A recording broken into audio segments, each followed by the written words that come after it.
மக்களே 30 days 1K சேலஞ்சில் இன்றைக்கி டே 3 ஓகேங்களா. அப்படியே காலேஜ் போகலான்னு சொல்லிட்டு மெஜஸ்டிக்கு பஸ்ஸுக்குள்ளே போயிட்டேன். அப்படியே திருப்பினா டக்குன்னு காலேஜ் வந்துச்சு. காலேஜுக்கு போகிற வழியில் நடந்துனே போனால் 2 கிளாஸ் எடுத்தாங்க. அப்புறம் எடுத்துகிட்ட பிறகு நம்மளே ரசிச்சுக்கணும் மக்களே. First love your self and love others இன்னொரு கருத்தூசி உங்களுக்கு போட்டுட்டு அப்படியே காலேஜில் ஒரு முதல் செல்ஃபி போட்டுட்டு கீழே போகலான்னு போனால் டீச்சர்ஸும் இல்லையா இன்றைக்கோ. சரி இட்ஸ் ஃபைன்னு சொல்லிட்டு போய் எல்லாம் பிளான் பண்ணிட்டோம் கிரிக்கெட் ஆடலான்னு. Only cricket lovers can understand this feeling.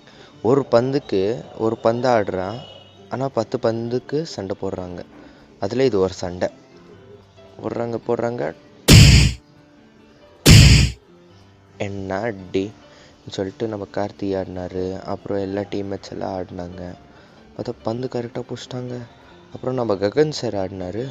பார்த்தா அடிக்க மாட்டாருன்னு நினச்சிட்டு அடிச்சிட்டாரு. Wow what a shot Gagan சொல்லிட்டு. அப்புறம் நம்ம கிளாடிஸ் ஆடினாங்க. நல்லா தான் ஆடினாங்க, ஆனால் பந்து பிடிக்க முடியலையே சொல்லிட்டு அப்புறம் ஆடிட்டோரியம் கூப்பிட்டுட்டாங்க. ஆடிட்டோரியம் போகிற வழியில் நம்ம கொயர் பாய்ஸ் பாடியிருந்தாங்கன்னு சொல்லிட்டு நம்மளெல்லாம் மைக்கெல்லாம் செக் பண்ணோம். ஸோ டே 4 பார்க்கலாம் மக்களே. பாய்.